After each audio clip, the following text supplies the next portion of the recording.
And a little bit of shameless self-promotion. This is our 15th year, and we've done 300 and some projects. So we get involved in stuff all over, different scales, places. But one of the first projects we had, I was real excited. We were waiting for some grants to come through, and I got to do a lecture down in Virginia at one of these watershed groups on law impact development. And afterwards, and I don't hear very well, it's too much listening to Foghat in the 70s of the youth. Plus, my kids say, what was it like growing up? And I said, it's kind of like Dazed and Confused. I was in that movie. It's my life story. I won't tell them which one I was. So someone came up to me and said, would you like to come to, this is amazing, would you like to come to Warsaw? And I was like, wow, I was all psyched up. And I said, well, how do I get there? And he goes, well, you get in your car and you drive down 95 about 60 miles. What I didn't realize is that there was a place called Warsaw, Virginia, population about 8,000. And I said, me and my big mouth. And I said, well, what kind of issues do you have? It says, well, they built this stormwater pond, and it's causing us lots of problems. People put all their shopping carts. It seems all the shopping carts in town end up in here. And then there are snakes, and these snakes come out of the pond and go into the video store. And but I went down anyway. What the heck? And it's not an easy drive from DC. And I'm like, I'm in the middle hour. And I did a presentation to the town council, and they said, this is great.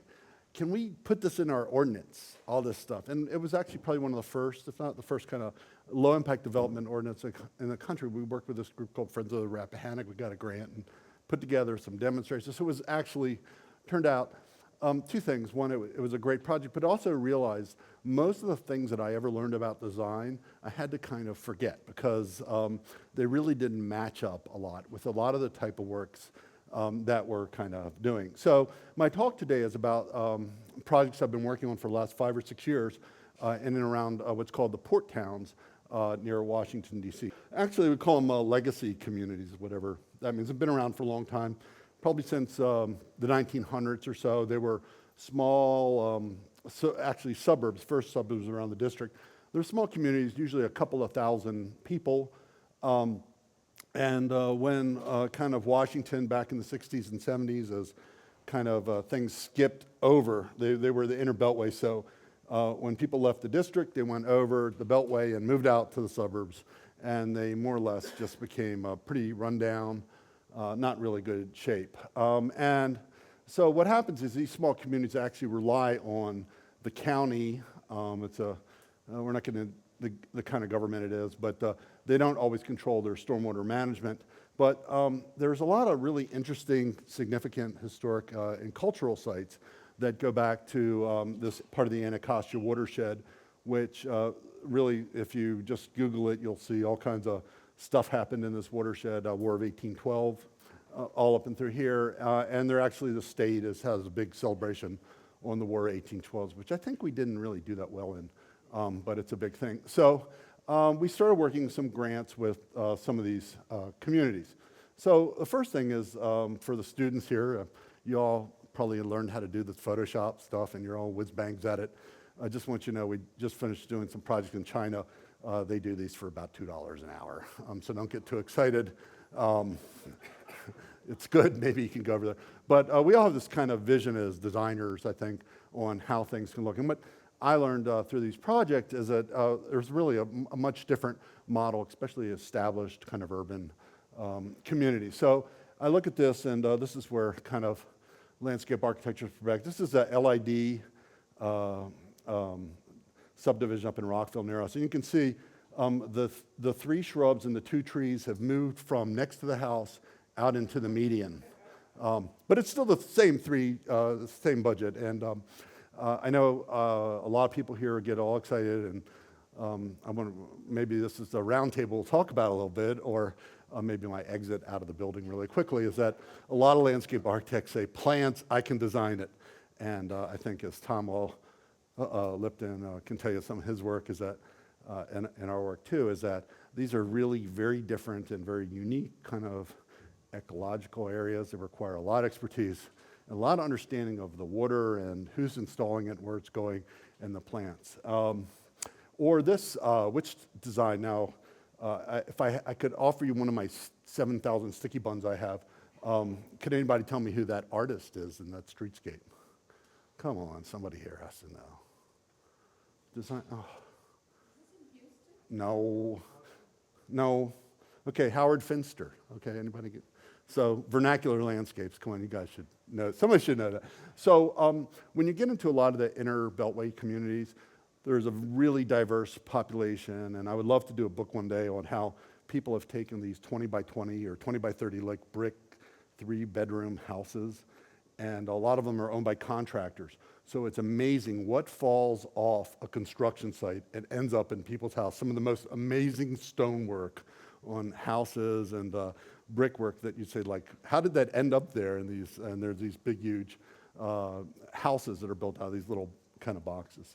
So one thing is, I'm going to put award-winning. Now this, only because I'm really jealous. There's some really incredible designers here. I feel really bad because I'm not really that good a designer. I think Tom's probably a better designer than I am. He's probably got more talent, which is pretty low. I have a pretty low bar, but Tom's actually got his own kind of talent. So we're not going to go there either.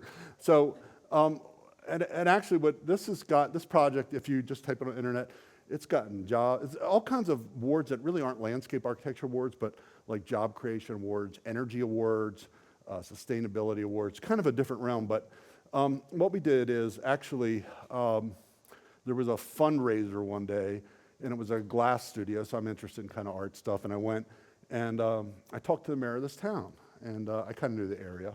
And this town has about 2,300 people, not very good economically, has poor tax base, houses declining in value, but right next to Washington, D.C., just this great location. So there's this one street that goes really through the middle of the town. And where the town ends and stops, you can't really tell. It's just one big urban area. So this is the main street.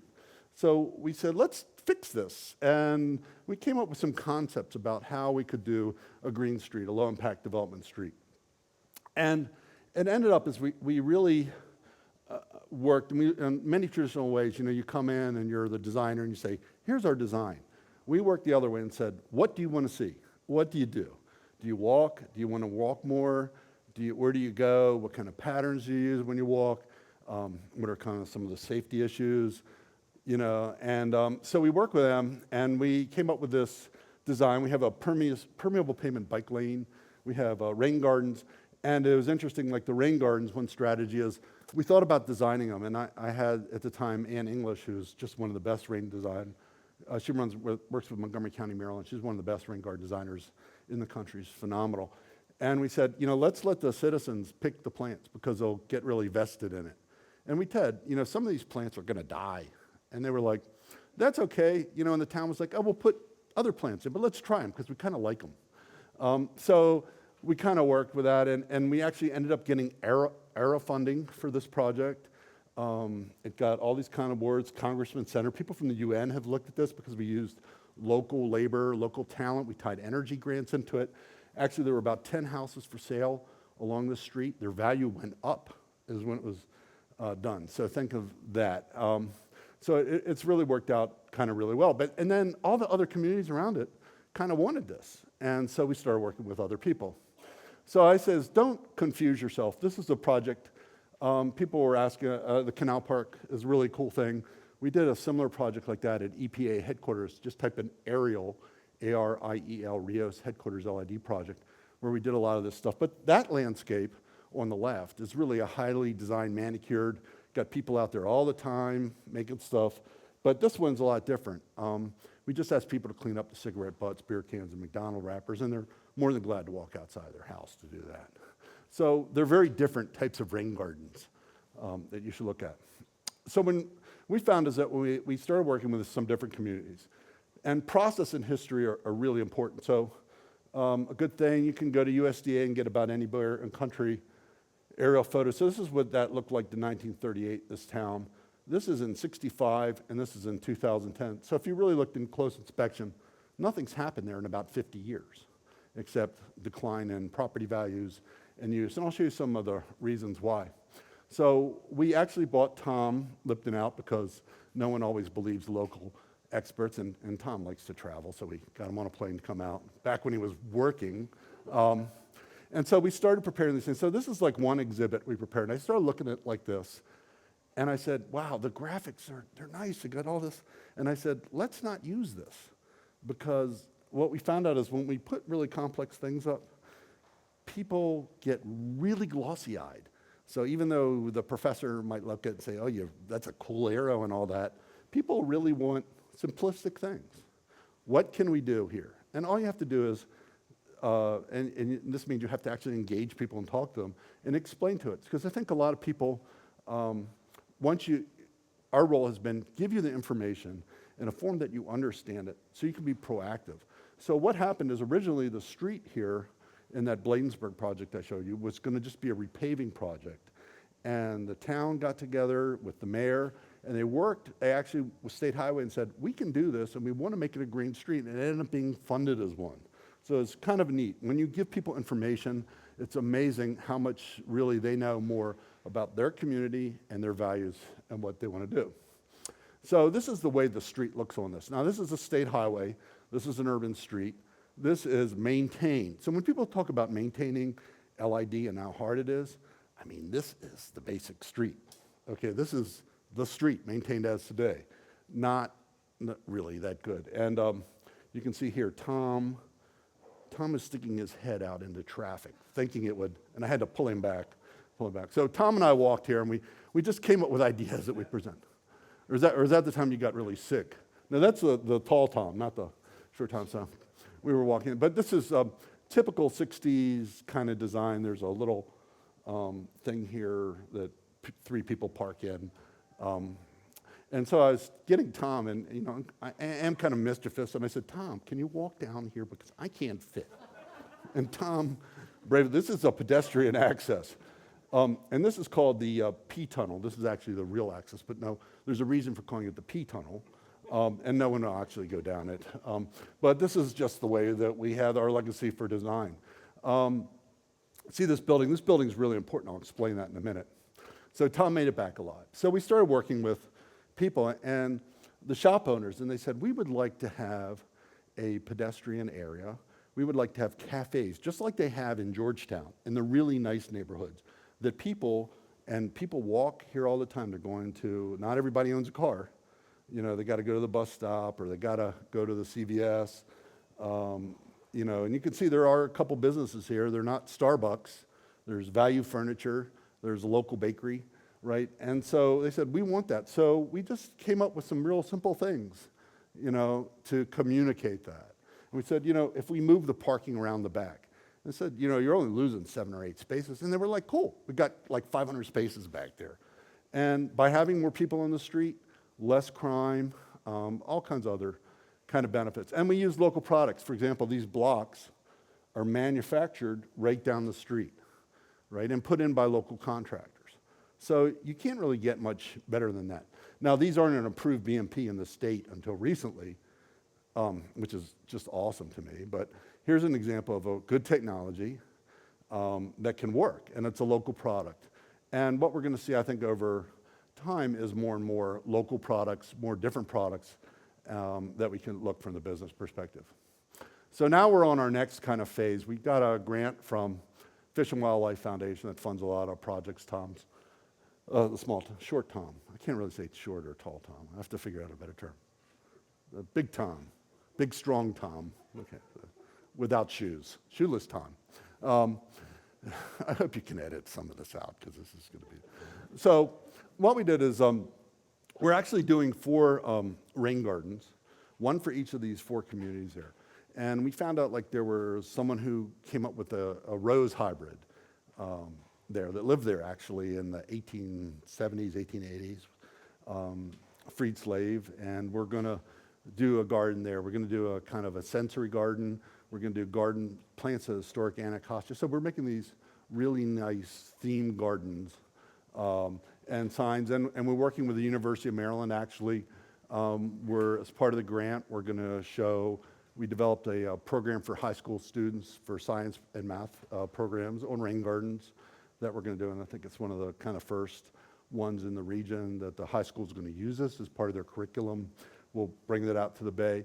And we're using kind of local people and local jobs training. So you can see I always like the signs. You know, we're always into this wayfinding. This is your traditional 1960 sign. And then you have this. This is actually a very historic site. It's a dueling ground. So in Washington, it used to be if you didn't get along politically with someone, you would challenge them to a duel. I'm for bringing that back, maybe. Maybe with just paintball or something less. But you know, we have to get some of those people out of there one way or the other. Okay, so, you know, and now you have QR codes and all that, so that's going to be our next kind of generation of signs. But I thought that's kind of interesting group of signs. So what I think I'd like to get people, wow, the universe, is a takeaway is that it's not really about presentation in many of these communities. It's about really educating them in a way that people can understand in very simple terms. Once, you know, there are people that are very interested in the science, but we've also found out that we're talking about things in terms of, you know, we're right now everybody wants to know the cost and what is the cost of community. And I think, and I know Tom's going to talk about costs and how things are cheaper, but I think the cost model, quite frankly, is going to be obsolete pretty soon. We're working on some projects that are very much different, very different business models. And it's really about the financing. In our region, we have the combined SOARs, we have MS4 stormwater permits, and I think compliance, Tom, correct me if I'm wrong, probably $800 billion going to be spent on stormwater. It's a lot of money on the table, and people have to figure out how to pay for that. And you're going to see private entities, public-private partnerships that are really going to come in, and they're going to work with municipalities and rates. It's a very complex thing. I'm not an economist. I have no idea. I just go to the economists and say, what does all this mean? So a lot of the ways in which we are going to, a challenge for us in design is how to create value. That will be our next kind of generation on how to do this. How as designers we understand those basic things. So thank you very much. You're welcome. Thank you. Applause. How is low impact LID funded? Are you a not-for-profit? We compete for projects a lot of times, either through research projects or planning design projects. So we look for projects that are a little bit more innovative. So it is a for-profit? No, it's not a for-profit. We're still an NGO, but we compete. Like I said, sometimes we get grants, but grants aren't that much out there anymore. Right. The big ones, you know, Penn State gets the big grants now. But we compete. We compete like other things, mostly with research organizations. So we work with the Water Environment Research Foundation. We have 3 or 4 projects with the National Academy, Transportation Research Board on BMPs, watershed planning. And is one of your benefits that you know how to strategize and fund projects like this? Or yeah, of the type you're of the type, speaking yeah. of? So that's but your we value compete. to municipalities? Yeah, that's a value. So we would work with maybe a grant from EPA or a grant from one of the funding organizations. But I did want to mention, I kind of forgot, this is where I'm going to get chased out of here maybe. This is a LEED. I just was really interested. When I walked up this building, it's quite beautiful. It's LEED certified gold, but it's copper. And talk about values of designers and landscape architects. Beautiful, aesthetic, got all LEED points. I just got a project from the Navy, just talking about the diversity of how to use LID to treat copper at DoD installations and metals, because copper is one of the most toxic things to fish imaginable. So here is a sustainable building built out of an incredibly, this would be covered in asphalt or something there, remediated, you know. So we have to, you know, our values often in design miss a lot of the ecological and a lot of the environmental things, and we have a tremendous amount to do with it as a profession to get caught up with that. In terms of some of the financing, we were both at a seminar actually last Friday where localities through a not-for-profit were selling the naming rights to their high visibility rain gardens and we're able to finance an enormous amount of implementation just so that local businesses could do it. But I wanted, particularly with Edmiston and some of the other projects, they weren't just stormwater and they weren't just native plants. Could you comment on some of the things like the energy savings through the street lamps and some of the Yeah. other things that So- make a good green street green? Just quickly, I would probably say that we really don't do stormwater anymore, and I think a lot of this is the sustainability, and we're more infrastructure designer. I just think it sounds cooler anyway, because the way to get a lot of this stuff, you know, if you start taking LID and say the cost to install and retrofit, but what we have to realize is, you know, I'm a member of ASC. Everybody talks about the report card. You know, our infrastructure, it's 50. You know, we're way beyond the life cycle of any of our stormwater, you know, in our infrastructure. Bridge is failing, right?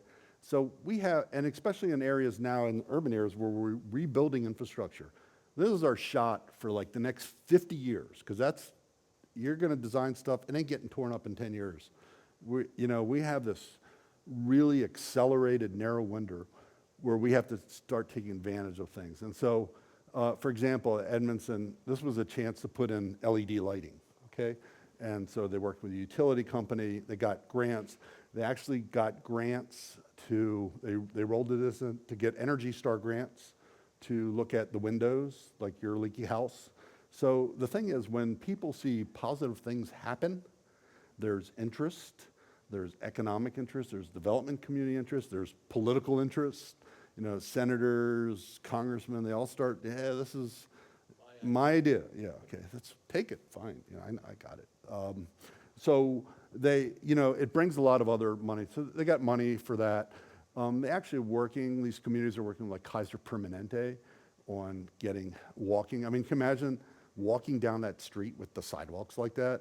You know, you should get a prize without falling over into traffic. So, you know, there's a lot of those, money comes to the table from those issues, right? And it's a chance, you know, it's interesting, people say, like, why don't you replace all the utilities at one time? We have massive water line explosions. We just had a 60-inch water line like blow up in the middle of one of the main arterials. You know, why don't you start replacing it? So people are starting to ask, if we're gonna start doing these things, let's, you know, start really making sense on how we replace infrastructure. And that's kind of the next generation too. Okay.